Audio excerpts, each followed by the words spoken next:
What's going on, guys? I've got a 2006 Jeep Grand Cherokee here. This one's got the 5.7 liter, but really this info is applicable no matter what engine you have. I'm going to show you a few things about the starting system, the location of the starter relay, the starter fuse, and a little bit of detail about the wiring. So this right here is the starter relay, and I've had success in the past by tapping on the relay while someone is holding the key to the start position. If the relay is stuck, sometimes that can free it up. But the best way of troubleshooting the relay is to actually swap the relay with a known good relay.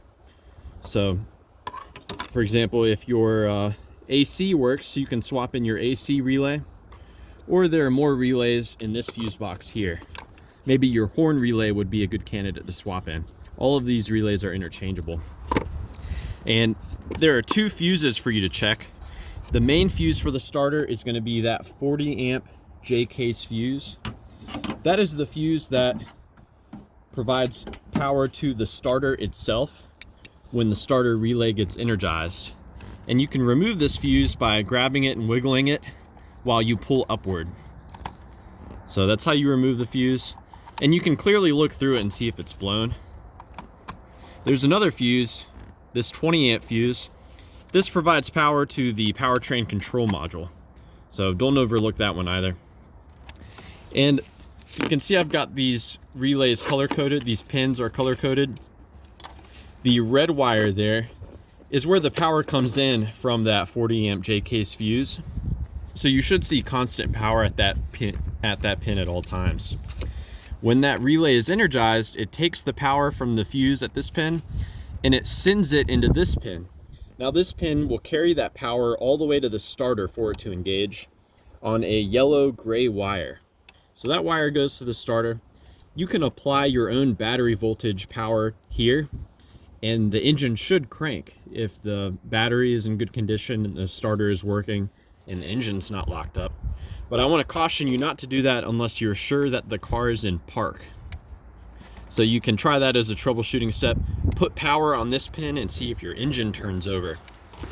Now this relay is controlled by the ignition switch.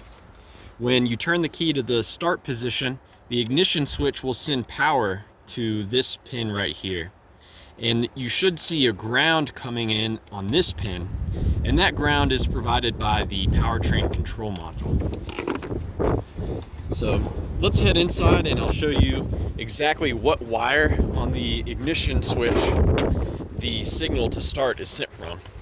So you're gonna need like a flathead screwdriver like this to pry this open. Basically you put that in here, pry down. So your ignition switch is here, and I've got it disconnected already. Prior to you disconnecting it, you've got to get this red clip out of the way. I like to just pry it out with a small screwdriver. And then you can push on this tab in the back and pull it out. But the wire that sends the signal to your relay is going to be this pink-orange wire on pin number 4. So that's a good way to check to see if your ignition switch is working, is check to see if that pink-orange wire is getting energized when you turn the key to the start position.